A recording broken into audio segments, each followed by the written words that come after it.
રામસન ગોળિયામાં 33 વર્ષ નોકરી કરી વય નિવૃત્ત થતા પંજી વાઘેલાને ગામ લોકો, સાધુ સંતો અને શિક્ષણ જગતના અનેક અધિકારીઓની હાજરીમાં સાફો પહેરાવીને તલવાર ભેટ આપી દરબારી વિદાય આપવામાં આવી।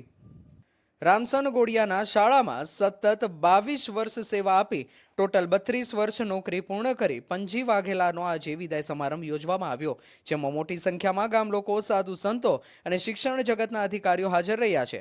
શાળામાં આપેલી સેવાને યાદ કરાઈ હતી। 22 વર્ષથી જ એક શાળામાં નોકરી કરી શિક્ષણ જ્યોતને ઝળહળતી કરવામાં વિદાય લઈ રહેલ પંજીનો સિંહ ફાળાને લોકોએ યાદ કર્યો અને એક જ રૂમથી શરૂ પામેલી શાળા આજે આદર્શ શાળા સુધી પહોંચી છે, જે શિક્ષક પંજી વાઘેલાને આભારી છે। ગામ લોકોએ પંજીની શિક્ષણ ક્ષેત્રની કામગીરી વખાણી હતી। લાંબી નોકરી બાદ નિવૃત્તિનો સમય આવ્યો, શું કહેશો? જી હા, હું ધારો કે આ શાળામાં 19/11/98ના રોજ અહીં હાજર થયેલ। જે તે સમયે અમારા એક ગુરુજી શિક્ષક સાહેબ હતા, એમને કીધું કે મેં ગોળિયા શાળા લીધી છે, તો ગુરુજીએ પણ ના કીધું કે ગોળિયામાં જવાય નહીં, પણ મેં કીધું એવું ગોળિયામાં તો શું પ્રશ્ન છે, ન જવાય, છતાં મેં ગોળિયા લીધું। એ વખતે 7 બાળકો હતા અને કંઈ પણ શાળામાં હતું નહીં। મેં મારી જાતે 3 દિવસ શાળાની સફાઈ કરી હતી। ગામ લોકો બધા મને જોતા હતા, સાહેબ તમે જાતે કેમ સાફ કરો? બધું કરવું પડે, મારી ફરજ છે એમ ગણી અને મેં આ શાળાનો ધીમે ધીમે વિકાસ કર્યો, ધીમે ધીમે મેદાન કર્યું અને ગામ લોકોનો એટલો બધો મને સહકાર મળી રહ્યો કે કોઈ એની સીમા નથી। એમનો ક્યારેય એમનો ગુણ ભૂલો એમ નથી। જ્યારે મેં એમને બોલાયા છીએ, રાતે બોલાયા છીએ, દિવસે બોલાયા છીએ, એ લોકો તૈયાર। એક વર્ષમાં હું એને એક વાર બોલાવું તો એ તૈયાર થતો મારે 364 દિવસ મારે દોડધામ કરીને જે શાળાનો વિકાસ થાય, શાળાને લગતું જે કાર્ય કરવાનું થાય એ મેં મારા દિલથી પોતાનું ગણી અને કાર્ય કર્યું છે। એ વખતે ધારો કે ધોરણ 1 થી 5 ધોરણ હતા, એના પછી ધારો કે અમે ધીમે ધીમે સંખ્યા વધી એટલે હું એકલો જ હતો, પછી પ્રાઇવેટ શિક્ષકને પણ અમે રાખ્યા, પછી ધીમે ધીમે થોડી સંખ્યા વધી એટલે સૌની લાગણી હતી કે ભાઈ સાહેબ થોડું આપણે 6 થી 8 કરો, તો અમે ધીમે ધીમે 5માની, 6ઠ્ઠાની, 7માની, 8માની રીતે મંજૂરી લાવી અને ધીમે ધીમે શાળા પ્રગતિ કરતી રહી અને ગામ લોકોનો જોરદાર સહકાર રહ્યો।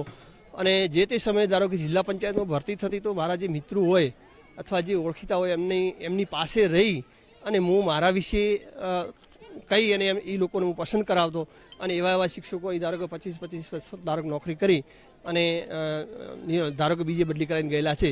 એટલે બધી રીતે અમને સ્ટાફનો પણ બહુ સહકાર, ગામનો પણ બહુ સહકાર અને સ્ટાફને તો હું એવું જ કહેતો કે તમારે કોઈથી ડરવાનું નથી, ખાલી એક ભગવાનથી ડરી અને જે આપણું કાર્ય છે એ કાર્ય કરવાનું છે, કોઈથી ડરવાનું નથી। વિદાય લેતા પંજી વાઘેલાને ગામ લોકોએ સોનાની વીંટી પહેરાવી સાથે સાફો બાંધીને તલવાર ભેટ આપીને દરબારી ઠાઠથી વિદાય આપી હતી।